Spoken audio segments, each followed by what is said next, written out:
sudah meluangkan waktu untuk saya mewawancara Ibu pada kesempatan hari ini. Ini bagaimana Ibu dapat mengidentifikasi kasus-kasus yang merupakan dilema etika atau kedudukan moral, Bu? Kita bicara tentang sekolah ya, karena kita di sekolah. Memang problem masalah itu banyak sekali yang ada di sekolah, dan itu perlu diidentifikasi, setelah itu diselesaikan. Nah, sebelum penyelesaian atau pengambil keputusan itu saya perlu mengidentifikasi.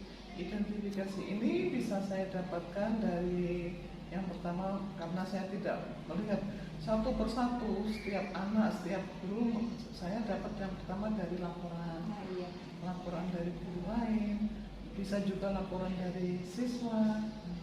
Kemudian setelah itu saya mengamati apa yang dari laporan mereka itu. Yang berikutnya saya dapat dari fakta. Nah, di situ kan ada, kalau siswa nggak masuk misalnya ada absen. Kemudian kalau guru lambat atau nggak masuk juga ada daftar hadirnya. Kemudian dari situ semua itu saya gunakan sebagai hak identifikasi. Pertanyaan selanjutnya, Ibu, bagaimana Ibu menjalankan pengambilan keputusan di sekolah Ibu, terutama kasus-kasus di mana ada dua kepentingan yang sama-sama benar atau sama mengandung nilai kebajikan, Bu? Untuk pengambilan keputusan? Iya. Yang pertama, sebelum kita mengambil keputusan itu tentu yang pertama tadi ada identifikasi masalah. Kemudian kita lihat siapa yang berperan di situ, siapa saja. Kemudian ada fakta-fakta yang mesti kita kumpulkan. Kemudian kita menilai kembali seandainya kita ada di posisi mereka, itu bagaimana seandainya diputuskan yang hal yang sesuai dengan aturan atau tentang keadilan atau hal apa saja seandainya ada pada kita, itu bagaimana, itu perlu kita tilik kembali. Kemudian setelah lengkap dengan banyak hal yang perlu kita mengambil keputusan, sebelumnya itu saya musyawarahkan dulu. Yang pertama musyawarah dengan sesama Bapak Ibu guru, yang kedua setelah itu musyawarah di Bapak Ibu guru saya bawa ke atasnya. Pertanyaan selanjutnya, Ibu, langkah atau prosedur apa yang biasa Ibu lakukan selama ini dalam mengambil keputusan tersebut, Bu? Sebetulnya kalau menuruti aturan, langkah-langkah itu panjang. Banyak ya. Bisa saya sebutkan, tapi mungkin ada yang tidak terlaksana. Yang pertama itu adalah mengidentifikasi masalah yang perlu diperhatikan itu, kemudian menyaring masalahnya itu apa yang memang berhubungan dengan moral, bukan dengan sopan santun ataupun pokoknya yang berhubungan dengan moral. Pertanyaan selanjutnya, Ibu, hal apa saja yang selama ini Ibu anggap efektif dalam pengambilan keputusan pada kasus yang dihadapi tersebut, Ibu? Yang sangat efektif dalam pengambilan keputusan setelah semuanya terkumpul itu adalah musyawarah. Musyawarah di sekolah. Setelah itu hal apa saja yang selama ini menjadi tantangan dalam pengambilan keputusan tersebut, Ibu? Untuk tantangan dari pengambilan keputusan itu yang pertama, kalau dari masalah guru itu nggak ada tantangan, karena kita memang musyawarah untuk menyelesaikan masalah itu. Yang tantangannya itu setelah yang akan diputuskan. Akibat dari keputusan itu yang pertama itu ibaratnya yang punya masalah ini tidak paham, tidak paham dengan apa yang dia lakukan atau tidak paham dengan peraturan, kemudian meledak-ledak dan bagaimana, kemudian dan tidak tidak bisa diajak kompromi. Oh, iya itu. Setelah itu Ibu, apakah Ibu memiliki sebuah tata krala atau jadwal tertentu dalam sebuah penyelesaian kasus yang dihadapi Ibu? Untuk jadwal dalam penyelesaian ini tentu ada, setiap sekolah itu pasti ada bagaimana harus menyelesaikan masalah ini. Misalnya kan berkaitan dengan guru BK, dengan wali kelas, dengan kepala sekolah, dan nanti akan dibawa ke atasnya. Itu pasti ada. Dari yang pertama wali kelasnya hari apa menyelesaikan, kemudian ke BK-nya, ke kepala sekolah, dan nanti dibawa ke sana baru diputuskan. Itu pasti ada. Setelah itu Ibu, adakah seorang atau faktor apa yang selama ini mempermudah membantu Ibu dalam pengambilan keputusan tersebut Ibu? Iya, sangat banyak. Apakah itu Ibu? Yang pertama karena berkaitan dengan, kalau ini kita tentang masalah siswa misalnya, itu yang berkait erat dengan siswa adalah wali kelas. Wali kelas, yang kedua guru bimbingan konseling, yang ketiga adalah atasan. Itu yang sangat mempermudah bagaimana saya harus memutuskan. Pertanyaan selanjutnya Ibu, dari semua hal yang telah disampaikan tadi, pembelajaran apa saja yang Ibu petik dari pengalaman pengambilan keputusan dari adanya suatu kasus dilema etika tersebut Ibu? Setiap pengambilan keputusan itu pasti ada akibatnya. Ada sebab akibatnya? Iya, ada akibatnya, dan itu akan menjadi suatu pelajaran bagi saya. Baik saya mengambil keputusan itu benar atau salah, pasti itu akan menjadi pelajaran saya yang berikutnya. Sehingga saya dalam ini bisa belajar bahwa mengambil keputusan itu harus melihat situasi dan kondisi. Bahwa peraturan yang ada itu tidak semuanya bisa diterapkan. Kita harus lihat ke belakang, situasinya seperti apa sih, kondisi lingkungannya seperti apa, kondisi anaknya seperti apa, kondisi gurunya seperti apa. Tidak bisa serta-merta untuk mengambil keputusan ya Bu ya. Itu pelajaran yang saya ambil dari keputusan yang saya buat gitu. Ya Ibu, terima kasih Ibu atas waktunya. Di sini juga saya banyak mendapatkan pelajaran dari Ibu. Sekali lagi saya ucapkan terima kasih Ibu. Ya, sama-sama, terima kasih. Ya. Assalamualaikum Bapak. Terima kasih sudah bisa meluangkan waktu untuk ulun wawancara pada pagi hari ini Bapak. Untuk pertanyaan pertama Bapak, selama ini bagaimana Bapak dapat mengidentifikasi kasus-kasus yang merupakan dilema etika atau bujukan moral yang terjadi di sekolah yang Bapak pimpin sekarang? Ya, Waalaikumsalam warahmatullahi wabarakatuh.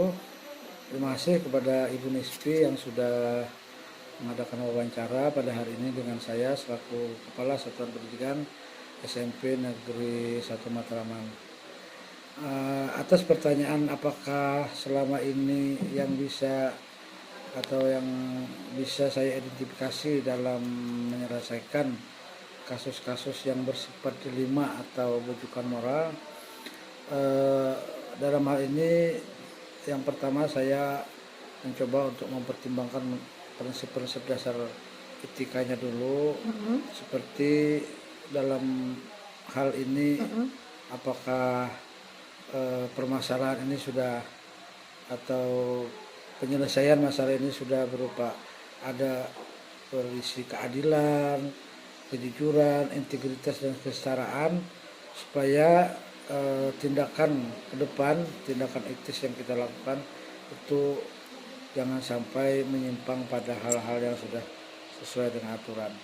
Mengacu pada standar provisi pada setiap jenjang pendidikan, ada standar-standar provisi yang seharusnya berlaku bagi kita, apakah itu sebagai individu ataukah sebagai satuan organisasi di sekolahnya, supaya nanti tindakan yang kita lakukan itu bisa berakibat baik untuk kedepannya. secara umum saya melakukan identifikasi kasus yang berupa dilema etika atau bujukan moral itu. Yang pertama saya mencermati sedemikian rupa bagaimana prinsip-prinsip yang berlaku dalam bidang-bidang terkait itu, mempertimbangkan kondisi sosial lingkungan sekolah, kondisi sosial permasalahan yang ada, apakah itu berhubungan dengan baik itu sebagai guru maupun misalnya juga terkait dengan siswa-siswanya, sehingga tidak justru menimbulkan masalah-masalah baru. Kita lanjut pertanyaan selanjutnya Bapak. Selama ini bagaimana Bapak menjalankan mengambil keputusan di sekolah Bapak, terutama kasus-kasus di mana ada dua kepentingan yang sama-sama benar atau sama-sama mengandung nilai kebajikan Bapak? Oh ya, oke. Dalam hal ini pada saat ada kasus yang ada di mana kepentingan yang ada saya temukan sama-sama benar, enggak mungkin masih sama-sama diadakan perlu pembinaan kebijakan. Dalam hal ini saya menggunakan yang pertama mengadakan analisis dulu, analisis prosedur, kemudian konsekuensinya bagaimana. Dari kepentingan-kepentingan itulah saya mencoba untuk mengambil kebijakan-kebijakan yang sekiranya dapat menunjang atau memperbaiki untuk kepentingan kedepannya nanti.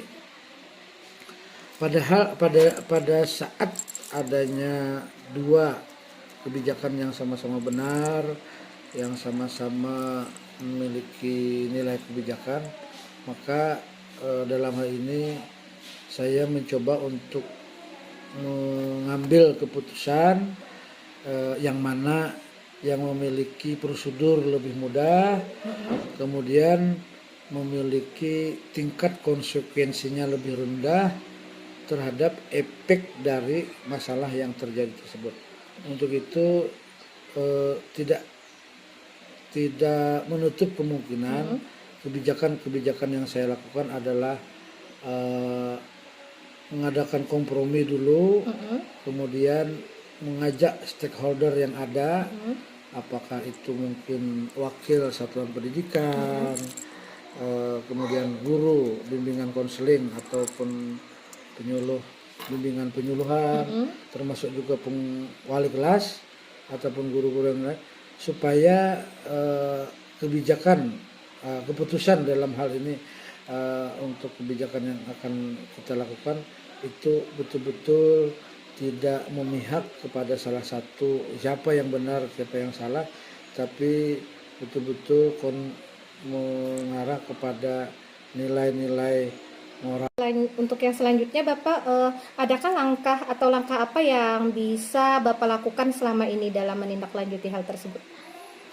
Oh ya, untuk setiap permasalahan yang ada di sekolah, di satuan pendidikan saya, hal-hal yang sering saya lakukan, yang pertama mengidentifikasi masalah itu sebenarnya dari mana saja, kemudian menganalisis prinsip-prinsip etika yang ada di lingkungan sekolah, lalu mengevaluasi alternatif apa yang bisa saya lakukan dalam hal solusi untuk pemecahan masalah ini, lalu pada akhirnya saya membuat keputusan.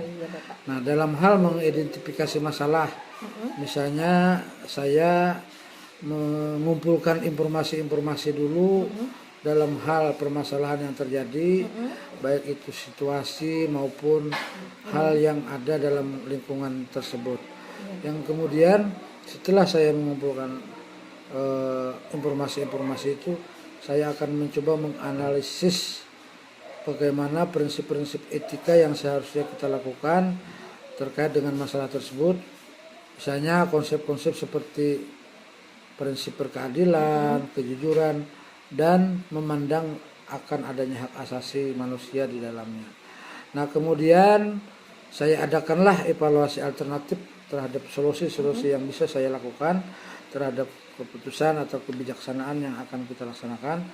Alternatif tersebutlah yang perlu melibatkan diskusi dengan berbagai pihak sehingga bisa memperoleh keputusan baik itu berupa nasihat maupun nanti ketentuan yang bersifat keputusan yang berahli etika. Ya. Nah, kemudian yang terakhir langkahnya adalah membuat keputusan agar keputusan itu bisa setidaknya meminimalisir kecenderungan untuk berpihak kepada satu sisi ataupun pada pihak lainnya. Maka pembuatan keputusan ini saya lakukan berdasarkan prinsip-prinsip etika yang diprioritaskan oleh solusi yang seharusnya lebih baik lagi untuk kedepannya tidak merugikan kedua belah pihak ataupun pihak-pihak lainnya. Iya. Pertanyaan selanjutnya Bapak, hal apa saja yang selama ini Bapak anggap efektif dalam pengambilan keputusan pada kasus-kasus dilema etika yang terjadi Bapak? Oh ya, terima kasih. Adapun hal-hal yang saya anggap efektif dalam memecahkan atau menyelesaikan permasalahan yang ada dalam hal kasus-kasus dilema etika, yang pertama saya mengadakan analisis prinsip-prinsip etika itu sendiri, mempertimbangkan bahwa prinsip-prinsip etika yang ada dalam masalah tersebut kita pastikan ada solusi yang bisa kita ambil nantinya, dan solusi itu tentunya harusnya sesuai dengan nilai-nilai moral ataupun etika yang ada di masyarakat ataupun di lingkungan sekolah kita. Untuk itu saya tidak terlepas dari diskusi dengan berbagai pihak ataupun stakeholder yang ada di satuan pendidikan saya, supaya dalam mengambil keputusan nanti bisa memperoleh dari hasil diskusi memperoleh pandangan dan perspektif dari berbagai pihak, sehingga keputusan yang bisa saya lakukan itu bisa bernilai adil dan tepat pada kenyataannya. Iya, kalau tantangan yang Bapak hadapi selama pengambilan keputusan itu apa saja Bapak? Oh ya, masalah tantangan dalam mengambil keputusan, bahwa pada konflik prinsip etika itu seharusnya lah kita juga menyikapi tentang etika itu tersebut dengan bagaimana kebijakan yang bisa kita lakukan. Memang banyak kasus yang dilema etika melibatkan konflik antara prinsip-prinsip etika yang berbeda di dalam sekolah, misalnya antara konflik kewajiban terhadap bagaimana tentu privasi dari individu itu sendiri. Nah, kemudian bagaimana prinsip memastikan keselamatan di dalam masyarakat. Karena itu saya mencoba untuk mengumpulkan informasi-informasi yang selengkap-lengkapnya terhadap adanya kasus ini, sehingga bisa dari informasi-informasi yang saya dapat bisa setelah lengkap dan bisa kita pastikan kita dapat membuat keputusan yang tepat dalam hal memutuskan permasalahan yang ada. Jadi tantangannya adalah antara kepentingan pribadi ataupun antara kepentingan di lingkungan sekolah itu bagaimana kita menyesuaikannya. Itulah tantangan yang sering saya temukan. Iya Bapak. Bapak, untuk pertanyaan selanjutnya, apakah Bapak memiliki sebuah tata cara atau jadwal tertentu dalam sebuah penyelesaian kasus yang dihadapi Bapak? Oh ya, pada saat ada kasus yang ada dalam hubungannya dengan kasus permasalahan etika, secara terjadwal sih tidak ada, belum. Tetapi saya mengupayakan bahwa ketika ada kasus etika yang seharusnya secara langsung kita harus selesaikan, maka diadakanlah secara langsung insidental untuk menyelesaikan permasalahan. Jangan sampai permasalahan itu berkepanjangan waktunya, larut. Nah, karena itu saya diantaranya dalam hal ini ada istilah analisis SWOT saya laksanakan. Saya mencoba untuk berdiskusi dengan berbagai pihak terkait sehingga pada penyelesaian masalah-masalah kasus etika ini betul-betul bisa dapat mengambil keputusan yang lebih baik lagi. Dalam hal ini saya mencoba untuk berdiskusi kepada stakeholder yang ada di sekolah, baik itu wakasek ataupun guru-guru, tenaga pendidik lainnya, termasuk juga dengan siswa ataupun orang tua siswa malah, supaya kasus itu betul-betul diselesaikan, tidak berlarut-larut, dibiarkan begitu saja, sehingga mendapatkan hasil keputusan yang disenang atau paling enggak bermanfaat untuk semua pihak. Iya, Bapak. Untuk yang selanjutnya, Bapak, apakah adakah faktor atau seseorang atau faktor apa yang selama ini mempermudah membantu Bapak dalam mengambil keputusan, Bapak? Dalam hal saya mengambil keputusan secara khusus tidak ada.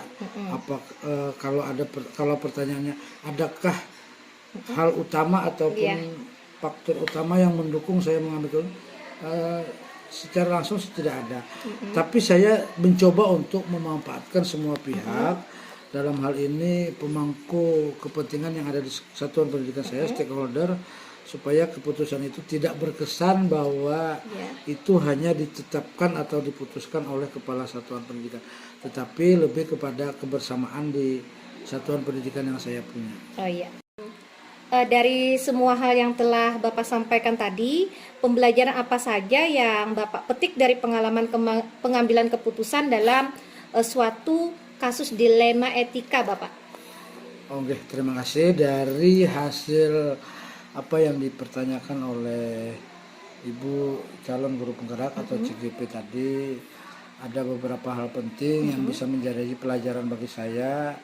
Yang pertama, dalam hal mengambil keputusan, tentu kita selalu taat dan menghormati hukum dan peraturan yang berlaku.